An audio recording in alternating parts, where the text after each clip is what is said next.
नमस्कार, पंजाब केसरी में बहुत बहुत स्वागत है आपका। मैं हूं आपके साथ सौरभ दुबे। प्रदेश में इस वक्त स्पेशल इंटेंसिव रिवीजन यानी एसआईआर राजनीति का सबसे गर्म मुद्दा बन गया है। लिहाजा स्वाभाविक रूप से प्रदेश के तमाम बड़े नेता और दिग्गज नेता अपने अपने तर्क और कथनों के साथ इस बहस में शरीक हो रहे हैं। लेकिन प्रत्यक्ष अप्रत्यक्ष तौर पर इस एसआईआर अभियान का असर जनता के साथ साथ बीएलओ यानी कि बूथ लेवल ऑफिसर पर भी पड़ रहा है। राजस्थान में एसआईआर के प्रेशर के चलते बीएलओ की मौत की खबरें भी आई हैं। ऐसे में आज का बड़ा सवाल है कि बीएलओ पर आखिर बवाल क्यों। इस मुद्दे पर विस्तृत रूप से चर्चा करने के लिए हमारे साथ जुड़ रहे हैं कांग्रेस प्रवक्ता संजय शर्मा जी। सर, आपका बहुत बहुत स्वागत है। और भाजपा प्रवक्ता प्रीति शर्मा नमस्कार जी। सर जी। प्रीति जी, आपका भी बहुत बहुत स्वागत है। प्रीति जी, सबसे पहले मैं आपसे समझना चाह रहा हूं कि आखिर एसआईआर को लेकर बीएलओ पर इस हद तक प्रेशर क्यों बनाया जा रहा है कि उनके पास मौत को चुनने के अलावा और कोई रास्ता ही नहीं बचा। सौरभ जी, ये कहना बिल्कुल गलत है कि बीएलओ पे इस तरीके का प्रेशर बनाया जा रहा है कि मौत को चुनना। देखिए, जो मौत हो रही है डेफिनेटली ये हम कह सकते हैं कि बहुत ही दर्दनाक है और दुखद है कि किसी परिवार का मुखिया चला जाता है। लेकिन इसको अगर हम ये कहते हैं कि ये प्रेशर बीएलओ पे बनाया जा रहा है इसलिए ऐसा हो रहा है, तो ये बिल्कुल गलत है। क्योंकि देखिए, जो काम है वो आपको करना पड़ेगा। एसआईआर एक प्रक्रिया है, प्रक्रिया के माध्यम से प्रक्रिया को एंजॉय, जैसे आप कार्यशैली अपने वैसे आप कार्य कीजिए। आपको सपोर्ट की आवश्यकता है, आपको सपोर्ट मिलेगा। और इतने सारे कर्मचारी जो बीएलओस काम कर रहे हैं, आप देखेंगे जैसे आप अगर बात करें तो मौत को चुनना और मौत होना दोनों में अंतर होता है। मौत को चुनने का कारण ये नहीं है, वर्क प्रेशर भी हो सकता है। जरूरी नहीं है कि वो वर्क प्रेशर उनका ऑफिस का ही हो, पारिवारिक कुछ जिम्मेदारियां भी होती है लोगों पर। देखिए, ये जांच का विषय है, इस पर डेफिनेटली जांच होनी चाहिए, क्योंकि मुझे नहीं लगता। और जब हमारे विपक्षी पार्टी ये कहती है कि बीएलओ जो है आत्महत्या कर रहे हैं या इतने लोगों ने आत्महत्या की, मैं उनसे लिस्ट मांगना चाहती हूँ कि कितने बीएलओ ऐसे हैं जिन्होंने काम के प्रेशर में आके, खास करके इस एसआईआर की प्रक्रिया को लेके जो उनके ऊपर प्रेशर है। देखिए, प्रेशर काम का अपने आप में बनाया जाता है। प्रेशर तो हमेशा हर काम में होता है। कभी आप भी नौकरी करते हैं, आज मैं भी वकालत करती हूँ, तो क्या काम का प्रेशर नहीं होगा? बिल्कुल होगा। लेकिन एसआईआर कोई ऐसी प्रक्रिया तो नहीं है कि इसकी वजह से इतना प्रेशर ले लिया जाए कि अपनी जान ही गंवानी पड़ जाए आदमी को। ऐसा तो कभी तो नहीं हो फिर सकता। प्रीति जी, तो आपको क्या ये लगता है फिर सिर्फ आखिर क्या है? इसका जिम्मेदार कौन है? इस दुखद घटनाक्रम के सौरभ पीछे की जी, वजह क्या रही होगी? सौरभ जी, ये एक प्रोपोगंडा है जो विपक्ष अननेसेसरली उठा रहा है। बीएलओस के द्वारा जो हम सोशल मीडिया के माध्यम से, प्रिंट मीडिया के माध्यम से जो हम देखते हैं कि घटनाएं हो रही हैं, किसी ने आत्महत्या कह ली, या मैं आज की घटना बताती हूँ जो मैंने सुना कि किसी की डेथ हो गई कुछ फॉर्म वगैरह अपलोड करते समय। तो जी। बहुत सारी चीजें हैं, शारीरिक डेफिशिएंसी भी हो सकती है, किसी की क्या बीमारी है, क्या एज है, ये इन सब चीजों पर मैटर करता है। लेकिन अगर आप ये कहते हैं कि एसआईआर की वजह से, एसआईआर का काम इतना प्रेशर दे रहा है इस वजह से हो रहा है, तो ऐसा नहीं है। और चुनाव आयोग ने इनको अप्रिशिएट भी किया है। बीएलओस को राजस्थान सरकार ने भी अप्रिशिएट किया। राजस्थान और चुनाव आयोग ने अभी एसआईआर की प्रक्रिया में भाग लेने वाले बीएलओस की सैलरी को बढ़ाने का काम किया। तो ये भी एक अप्रिशिएशन के तौर पर देखा लेकिन जाए, माफ़ ऐसा कीजिएगा नहीं प्रीति जी, होता। मैं आपको बीच में टोक रहा हूँ। हम संजय जी के पास भी चलेंगे, लेकिन मैं समझना चाह रहा हूँ कि एसआईआर की प्रक्रिया में इस बार ही ऐसी खबरें क्यों आखिर? इस तरीके की विवादास्पद खबरें ये इस वक्त ही क्यों आ रही है? और ख़ास तौर पे ये भी कहा जा रहा है कि काफ़ी कम समय में दबाव बनाया जा रहा है कि आप बहुत कम समय में इस पूरी प्रक्रिया को पूर्ण करें, जो भी कहीं न कहीं अप्रत्यक्ष प्रत्यक्ष तौर पे प्रेशर का एक बहुत महत्वपूर्ण हिस्सा है। जी प्रीति जी। सौरभ जी, अप्रत्यक्ष तौर पर देखिए, समय सीमा हर काम की होती है। कोई भी पंचवर्षीय योजना नहीं चलाई जा सकती। चुनाव आयोग द्वारा 12 राज्यों में बीएलओ को ये काम दिया गया, और बीएलओ अकेले नहीं है, उनके साथ पूरा महकमा होता है। बीएलओ के साथ में बीएलएस भी काम करते हैं। सभी राजनीतिक पार्टियों के बीएलएस इसमें इन्वॉल्व होते हैं। सारी राजनीतिक दल इस प्रक्रिया में हिस्सा लेते हैं। ऐसा, अगर ये रिवीजन, ये पुनरीक्षण प्रक्रिया अपनाई जा रही है, स्पेशल रिवीजन हम जिसे बोल रहे हैं, तो इसमें प्रेशर लेके काम करना क्यों? बीएलओस को जो भी सुविधाएं मुहैया कराई जा रही हैं चुनाव आयोग की तरफ से, वो सुविधाएं के लिए आप देखिए आजकल का टेक्निक्स का जमाना है कि ऑलरेडी इतने सक्षम हैं, हम डाटा आराम से कहीं से भी कलेक्ट कर सकते हैं। बीएलएस को एक समय सीमा के अंदर इस काम को करना है, और ये डेफिनेटली करना पड़ेगा। और प्रेशर की बात है तो देखिए, काम का प्रेशर आप स्वयं ले रहे हैं, आप पर बनाया जा रहा है, ये जांच का विषय है। क्योंकि मुझे नहीं लगता कि किसी भी सरकारी कार्यालय में इसको प्रेशर को देकर कि नहीं आपको जाना ही है, आपको छुट्टी नहीं मिली, ऐसा कभी नहीं होता। क्योंकि बहुत ठीक सारे है, कर्मचारी इसमें लगे हुए हैं ठीक और है। बहुत सारे मुझे कर्मचारी लगता है काम कर प्रीति जी रहे हैं आपके और तमाम सारे जो भी राजस्थान तर्क नंबर है 1 उनका पर है। जवाब देने के लिए संजय शर्मा हमारे साथ मौजूद है, कांग्रेस के प्रवक्ता है। संजय जी, आप स्वयं सुन रहे हैं प्रीति जी ने क्या कुछ कहा है, और आपकी पार्टियों द्वारा लगातार एसआईआर बीएलओ को अत्याचार का एक हथियार बताया जा रहा है। क्या लगता है, प्रीति जी की बात से सहमत हैं आप? सबसे पहले तो मैं ये समझना चाहूँगा जी। सौरभ भाई, कैटेगोरिकली जवाब देता हूँ। सबसे पहले तो एसआईआर पे बात करते हैं। बिहार इलेक्शन के बाद में इलेक्शन कमीशन ने ये कहा कि 12 राज्यों में एसआईआर स्टार्ट होगा। ताजुब की बात यह है कि 12 राज्यों में से कोई भी राज्य ऐसा नहीं है जिसमें चुनाव कोई बहुत जल्दी होने वाले हो। अगर मैं बंगाल को निकाल दूं, जहां भी नेक्स्ट ईयर चुनाव है, तो मेरी प्रारंभिक आपत्ति विपक्ष की ये है कि ये इतना जल्दीबाजी में क्यों किया जा रहा है। आप टाइमलाइन देखिए सर, 4 नवंबर से 4 दिसंबर जो इनकी मैपिंग की प्रोसेस था कि जिसमें बीएलओ घर घर जाएगा 3 बार, जिसको इन्होंने आज इसको आगे बढ़ा दिया है, 11 दिसंबर तक कर दिया है। आप देखिए, एक बीएलओ जिसपे इतना दबाव है कि वो 3 बार एक घर में जाएगा, ऊपर से पूरा चुनाव आयोग की मशीनरी, कोई सपोर्ट नहीं है उसको। हम मिलते हैं सर बीएलओ से, हम मिल रहे हैं, बीएलओ हेल्पलेस है बेचारे। वो कहते हैं हमें कोई सपोर्ट नहीं है, कोई ग्रास रूट पे कोई मदद नहीं है, वो भटक रहा है बेचारा, 3 बार उसको जाना है, फिर उसको डिजिटली अपलोड करना है डॉक्यूमेंट्स को। तो इट्स ए हैवी प्रेशर। और आप देखिए, सुसाइड नोट लिखा जा रहा है सर सौरभ जी। कोई व्यक्ति अपनी जान दे रहा है तो वो कोई जान ऐसे नहीं दे रहा है। और हम जब कहते हैं कि गवर्नमेंट संवेदनहीनता की सारी हदें पार कर चुकी है, तो ये सबसे बड़ा पैरामाउंट एग्जांपल है कि 26 बीएलओ की जान चली गई है, कईयों ने सुसाइड नोट लिखा है। यूपी में गोंडा में आप देख लीजिए, बाकायदा नोट पे लिखा है उन्होंने कि मैं काम के प्रेशर में मर रहा हूं, मैं जीना चाहता हूं। इसके बाद भी अगर उससे मुंह मोड़ लिया जाए, अभी हमारे भाजपा की प्रवक्ता मैडम कह रही थी कि प्रेशर तो होगा ही, काम तो करना ही पड़ेगा। तो आप प्रॉब्लम ये है कि काम 1 महीने में क्यों करना पड़ेगा? अगर आपको देखिए, कोई भी पार्टी ये नहीं कह रही कि एसआईआर बेकार है या बेकार प्रोसेस है। इट्स ए गुड थिंग, हम सम्मान करते हैं। इश्यू ये है कि 1 महीने में क्यों, ऐसा क्या करना चाहते हो अभी? आप राजस्थान की बात कीजिए सर, 2028 में इलेक्शन है यहाँ पे, अभी 26 भी स्टार्ट नहीं हुआ है, एसआईआर 2 साल पूरे पूरे आप लोग एसआईआर को तो गलत नहीं बता रहे, लेकिन एसआईआर की जो प्रक्रिया है उसमें तमाम तरह के खंडन कर रहे हैं। आप कह रहे हैं कि एसआईआर से वोट कट जाएगा, ये हो जाएगा, तमाम तरह के तर्क दे रहे, तो उस पर भी तो एक सौरभ जी, बात कही चलिए जाए। जी। इस बात को नोट किया जाए मैं कि बात संजय शर्मा मैं जी बात कर दूं पहले, लेट मी मान फिनिश, लिया लेट मी फिनिश ऐसा है प्लीज। प्रक्रिया, इट तो इज ये इट मानते हैं, ये गुड है, इट इज गुड। ये मेरा टाइम है। चलिए, मैं जी, नहीं हाँ नहीं, बिल्कुल, मैंने तो मैं सिर्फ बिल्कुल आपकी कह रहा बात हूँ। से सहमति दी। हाँ, मैं तो बस मैं सौरभ जी वही को कह रहा हूँ, नोट करने के लिए कह रही मैं हूँ कि बिल्कुल संजय शर्मा जी के मैं वक्तव्य को बिल्कुल नोट किया आप जाए। आप कांग्रेस सब इज इन लोग नोट फेवर ऑफ कीजिए sir. SIR. Very good sir, thank exactly, you. मैं नोट कर लिया, संजय एसआईआर जी को देखिए, बोलने देते हैं। जी सुनिए, बताइए संजय। मैं वही कह रहा हूँ, एसआईआर से क्या मतलब है? देखिए, कोई भी नहीं चाहता कि अवैध रूप से नागरिक जो भारत में है वो वोटर बने। हमारी वोटिंग प्रणाली जो है बहुत ही शुद्ध होनी चाहिए, किसी का भी इस पर डाउट नहीं होना चाहिए। पर सबसे बड़ा मेन जो मोटो है वो ये है सौरभ जी, कि कोई वैलिड वोटर रह ना जाए। और ये कर क्या रहे हैं साहब, ये कर ये रहे हैं कि ये जो डॉक्यूमेंट्स, आप देखिए बिहार में क्या किया इन्होंने। बिहार में इन्होंने एसआईआर तब किया जब बिहार बाढ़ से संजय पीड़ित जी, था। राजस्थान पे अभी आते हैं जहाँ, ना, बिहार में तो चुनाव हो गए। मैडम, प्लीज, मैं इंटरेस्ट मैं नहीं कहती हूँ प्लीज, मैं राजस्थान पे इंटरेस्ट आते नहीं हैं, प्लीज। बिहार में तो एक चुनाव हो मिनट गए। संजय जी, आप मैं शायद ऐसा ही पहली बार, तो हुआ। आप प्रीति जी की इस बात से सौरभ मैं जी भी अगर ये सहमत हूँ डिबेट कि नहीं बिहार करने का देंगे तो चुनाव क्या हो गया, मतलब, अब फिर माइक उतार राजस्थान पे देता हूँ तवज्जो ना। देते हैं। जी, अगर राजस्थान पे एक बार मैं भाई, बिहार भी भारत का हिस्सा है सर, बिहार चाइना भी नहीं है। नहीं, मैं भारत आपको का एक हिस्सा है, रेफरेंस दे लेकिन रहा हम अभी हूँ। राजस्थान पे मैं कॉन्सेंट्रेट कर रहे आपसे, हैं। जी प्लीज। मुझे एक बात बताइए, मैं सौरभ मुझे बताइए, आप मुझे बता दीजिए कि जब आपने 4 नवंबर से 4 दिसंबर तक बीएलओ को कहा मैपिंग के लिए, क्या पूरे 12 राज्यों में कहीं तो बीएलओ की ट्रेनिंग हुई? मेरी पहली बात ये कहना चाह रहा हूँ, क्या मुख्य निर्वाचन अधिकारी जो है हमारे ज्ञानेश गुप्ता जी जो ज्ञान देते रहते हैं, इन्होंने सीईओ से पूछा कि भैया आपके राज्य में फसल कब कटेगी, नया बीज कब बोआ जाएगा, आपकी वहाँ परिस्थितियां क्या है? हर राज्य की परिस्थिति अलग होती है। यहाँ बीएलओ की ट्रेनिंग नहीं हुई, बेचारों को उतार दिया आपने मैदान में। अब कोई आंगनबाड़ी कार्यकर्ता है, कोई टीचर है, तो अपनी नौकरी करेगी यहाँ पे जाए, या फिर आप ये करते कि उनको बोलते चलो आप अपना जो मूल काम वो मत करिए, इसमें लग जाइए। आपको पढ़ाना भी है टीचर को, उसकी मजबूरी देखिए सर, उसको कक्षाएं भी लेनी है, उसको ये काम भी करना है, तो बेचारे मरेंगे ही, और मर रहे हैं इसीलिए प्रेशर में।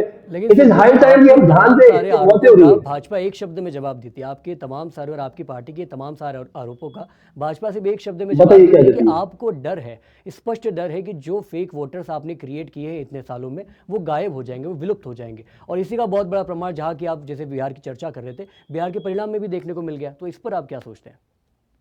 हमने कोई फेक वोटर नहीं किया आज तक। फेक वोटिंग अगर होती है तो उससे भाजपा को फायदा होता है। हमने लाखों इंस्टेंस देखे हैं जब ईवीएम में कोई बटन दबाता है तो बटन कहीं और दबाता है, जाता कहीं और है। और इन्हीं के बोगस वोटिंग हो या फर्जी वोटिंग हो, अगर मैं जोड़ना चाहूं तो सीधा सीधा भाजपा को फायदा होता है। आप देखिए, कभी भी किसी इलेक्शन में जो फर्जी मतदान जो आरएसएस वगैरह करवाती है, ये सिर्फ अपने वोटर से करवाती है। हमने एक भी व्यक्ति को पैन इंडिया जो मतदाता होने के क्रेडेंशियल नहीं रखता हो, हमने उसको वोटिंग लिस्ट में नहीं जोड़ा है। और हम आज भी कह रहे हैं, अगर ऐसा कोई व्यक्ति है तो उसको निकालिए, और उसकी गार्ड में आप वैलिड वोटर्स को दरकिनार मत कीजिए, जो किया जा रहा है। आप नहीं देखिए संजय यूपी में जी, क्या हुआ। कभी लेकिन बीएलओ कांग्रेस ने, द्वारा सर कभी लेट मी कंप्लीट, ईवीएम पे, सर कभी 10 एसआईआर सेकंड पे, 10 सेकंड, मतलब हर बार सौरभ तो जी अलग 10 अलग सेकंड, 10 रीजन नहीं हो सेकंड, सकते ना चुनाव हार के कारण के। सौरभ लेकिन जी चलिए 10 मैं वापस सेकंड, 10 आपके पास सेकंड, आऊंगा, मैं माफ बात, कीजिएगा, मैं आपकी बात बीच में टोक मैं रहा सर हूँ। 10 सेकंड के लिए बात पूरी करूँ, 10 सेकंड के लिए। जी यूपी जी में क्या हुआ बिल्कुल। सर, यूपी में एक बीएलओ ने कहा, सुसाइड नोट पे लिख के इसने मरा है वो, कि मुझे ये कहा गया कि ओबीसी वोटर्स के नाम काट दे। सर देखिए, मैं भी वकालत से हूँ। डायन डिक्लेरेशन जो होता है, सुसाइड नोट, ये बहुत बड़ा एडमिसिबल होता है सर। अगर कोई व्यक्ति कोई बात लिख के मर रहा है, that has to be taken for serious understanding. आप हो क्या रहा है, बीएलओ मर रहे हैं और यहाँ बैठ के लोग कहते हैं कि मरेंगे ही, प्रेशर तो होगा ही। ऐसा नहीं होता है।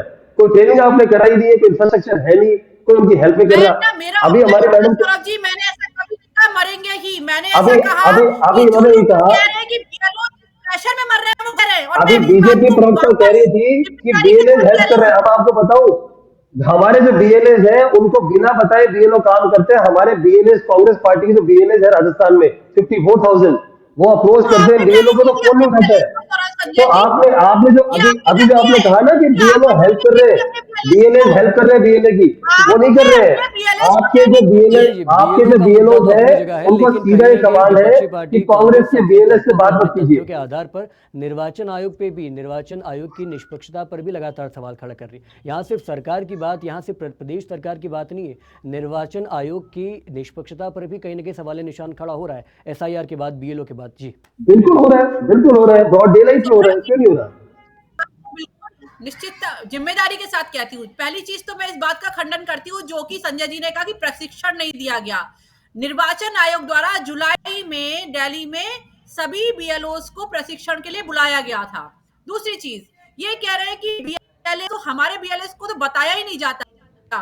ये देखिए वैल्यू बताइएगा मैडम, राजनीतिक कहाँ हुआ था पार्टी की प्रशिक्षण प्लीज। जिम्मेदारी से काम करे, वो बीएलओ से संपर्क करे। बीएलओ एक सरकारी अधिकारी है, वो आपके राजनीति पार्टियों के लोगों को पीछे पीछे नहीं घूमेगा। उसके बीएलओ के पास जाके आप राजनीतिक पार्टियों को संपर्क करना है, और बीएलए सबके लगते हैं। और दूसरी चीज, जैसा कि कह रहे हैं कि 26 लोगों ने आत्महत्या करी, मैं तो इनसे लिस्ट मांगना चाहती हूँ। ये लिस्ट दे दें कि कौन से ऐसे 26 लोग थे जिन्होंने आत्महत्या की और जिन्होंने ये कहा कि इस वजह से आत्महत्या कर रहे हैं क्योंकि हमारे ऊपर प्रेशर डाला जा रहा है। आपको एक नई और सही मैं बात शेयर कर बताती दूंगा। हूँ। एसडीएम द्वारा, संजय शर्मा जी, एसडीएम के द्वारा, एक राज्य के एसडीएम के द्वारा बीएलओस पर एफआईआर दर्ज कराई गई थी कि वो लोग तरीके से काम नहीं कर रहे व्यवस्थित तरीके से। तो क्या वो एसडीएम गलत थी क्या? प्रीति जी संजय शर्मा आप जी भले, किसी भी आप बात को प्रीति जी, कहने से पहले, आरोप प्रत्यारोप लगाने से पहले और आपके पास पूरा डाटा होना चाहिए इस चीज का। जब भी आपने चुनाव कॉन्क्रीट आयोग डेटा पर है हमारे पास। आरोप लगाए, चुनाव आयोग ने राहुल गांधी को बुलाया था एफिडेविट के साथ में कि आप आइए और बताइए, हलफनामा पेश कीजिए, राहुल गांधी गए थे क्या? तब तो वो चुपके एफिडेविट के फिरते लिए रहते हैं। इलेक्शन कमीशन बाउंड नहीं है। मैं आपको बताऊं, भारत के मुद्दा ये पूर्व मुख्य है, चुनाव आयुक्त जो है एस वाई कुरैशी साहब ने कहा है कि इलेक्शन कमीशन एफिडेविट मान ही नहीं सकता जनता है। को बड़ा काम जो आपने किया उसका खामियाजा आपको बिहार में भुगतना पड़ा।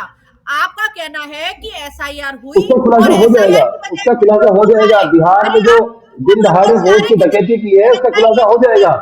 जो इतना बड़ा मैंडेट आपने चुराया है, जनमत चुरा संजय के यहाँ शर्मा बने जी, हैं, आप ये उसका खुलासा हम क्या कर देंगे। संजय शर्मा हमने जी आपको महाराष्ट्र क्या में लगता है, खुलासा मतलब किया। चलिए मैं राजस्थान से भटकना तो नहीं चाह रहा था, लेकिन बार बार जब आप बिहार का जिक्र करते हैं, आपको क्यों लगता है कि इस तरीके के परिणाम आए होंगे? आपको क्या लगता है, क्या वजह रही होगी? देखिए सौरभ जी, बात सीधी सी है। कैन यू इमेजिन कि कोई पार्टी किसी असेंबली इलेक्शन में 101 सीटों पे अपने उम्मीदवार उतारे, ठीक है, और उसमें से 95 लोग जीत जाए। ऐसा क्या क्यों स्ट्राइक नहीं हो रेट था भाई? सकता? ऐसा कौन सा अंडर करंट था? ऐसा कौन सा आपने काम कर दिया था? 10,000 रुपए देके ऐसे आपने क्यों वोटों को नहीं हो खरीदा, सकता? आपने सरकारी घूस दी, 10,000 रुपए की संजय सरकारी शर्मा घूस जी, ऐसा खाते में क्यों दी, नहीं हो और सकता? उसके बाद आप आपने तो ये वोटर्स का बता अपमान दीजिए, किया। जहाँ और पर हम जब आप कहते, मैडम, जानते हैं मैडम कि सवाल आप मुझसे है, एसआईआर सौरभ जी मैं करो बात कर लूं? और जहाँ आप जीतते सौरभ जी हैं, आपने सवाल वहाँ मुझसे पर किया है आप शायद, सौरभ जी, चुनाव आयोग, जी तब तो आप सौरभ जी ये चुनाव आयोग सवाल पे आपने आक्षेप मुझसे नहीं किया मैं कि आपके पास वापस लौट रहा हूँ, मैं उनके सवाल के साथ मैं आपके साथ वापस लौटूंगा। संजय जी प्लीज़ अपनी बात जल्दी पूरी कीजिए जी। सौरभ जी आपने बिहार का संदर्भ पूछा, मैं उसी की बात कर रहा हूँ। आप देखिए सर, हमने 1952 से चुनाव देखे हैं। आप इमेजिन कर सकते हैं कि किसी चुनाव में, चलते चुनाव में 10,000 रुपए अकाउंट में आ रहे हैं 3 बार।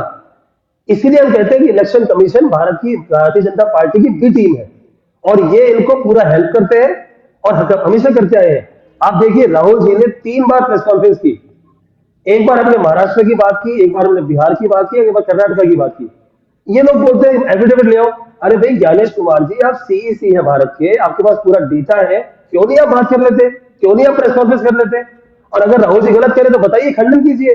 और ये पीछे से छुपना और बातें करना, और बिल्कुल बीजेपी की तरह। आप देखिए सबसे बड़ी बात, हम सवाल करते हैं इलेक्शन कमीशन से, जवाब को देता है भाजपा के लोग। ये देखिए पार्टनरशिप है, ये जुगलबंदी है, जो जनता सब समझ रही है। हमने सवाल, देखिए भारत की संस्थाएं कोई सी भी हो, इवन ठीक है। सुप्रीम कोर्ट, वो पब्लिक क्वेश्चनिंग के दायरे में आती है सर। आप सिर्फ संवैधानिक दायरा होने के नाते ठीक ये है, नहीं कह सकते कि हम मैं तो समझ गया संजय जी, अनटचेबल मैं है। आपकी बात समझ गया और इलेक्शन संक्षिप्त कमीशन से रूप हम में मैं सवाल प्रीति जी को करेंगे। समझाना भी चाह रहा हूँ। प्रीति जी अगर स्पष्ट रूप में समझा जाए तो उनका कहने का मतलब सिर्फ इतना है कि वोटर शुद्धिकरण का जो काम है वो निर्वाचन आयोग को है और उनको निष्पक्षता के साथ ये काम करना चाहिए। ये किसी वोटर या फिर मान लीजिए किसी राजनीतिक पार्टी का काम नहीं, राजनीतिक दल का काम नहीं है। जी प्रीति जी। बिल्कुल सही बात। सौरभ जी, हम भी कह रहे हैं कि ये संवैधानिक संस्थान है। संवैधानिक संस्थान पर जब ये आरोप प्रत्यारोप का खेल खेलते हैं और संवैधानिक संस्थान इनसे हलफनामा मांगती है तो ये जाते नहीं है।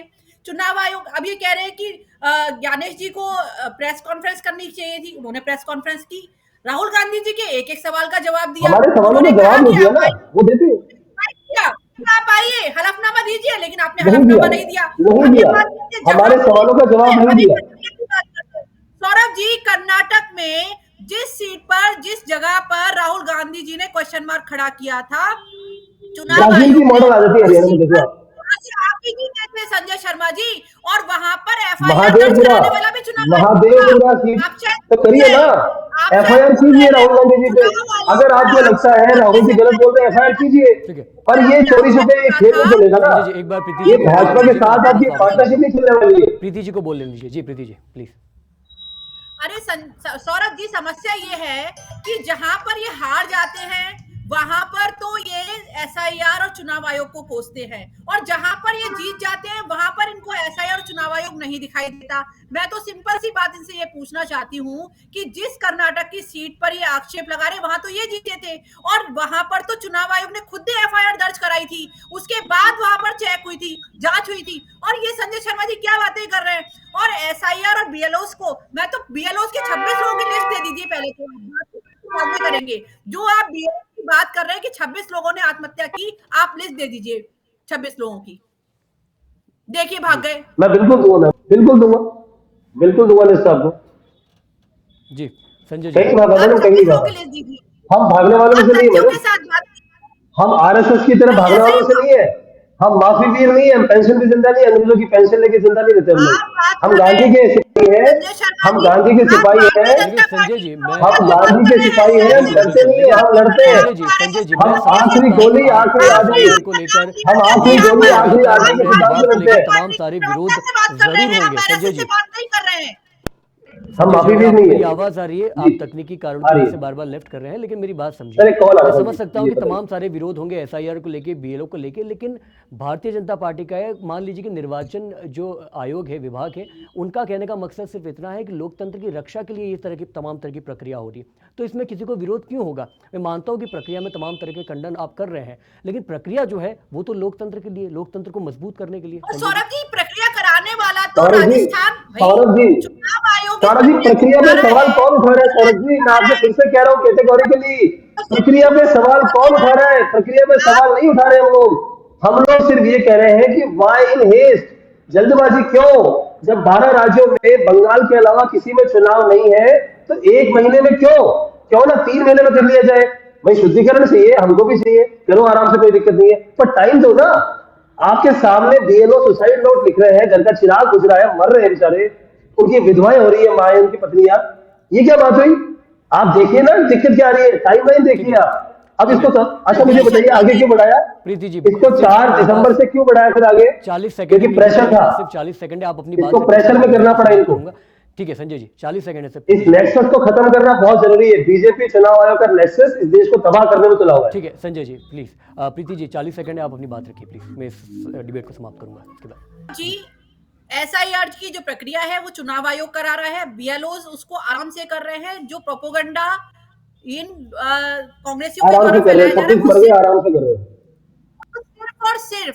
सिर्फ और सिर्फ इनका प्रोपोगंडा इसलिए है क्योंकि इनको 26 तकलीफ इस बात लोग, की है कि 26 घुसपैठ निर्दोष के लिए लोग मर मारे गए जा रहे बेचारे हैं। और आराम से कर रहे हैं। लोकतंत्र की रक्षा करने का सुसाइड बीड़ा नोट उठाने लिख के वाले मर लोग रहे हैं और आराम से हो रहे हैं।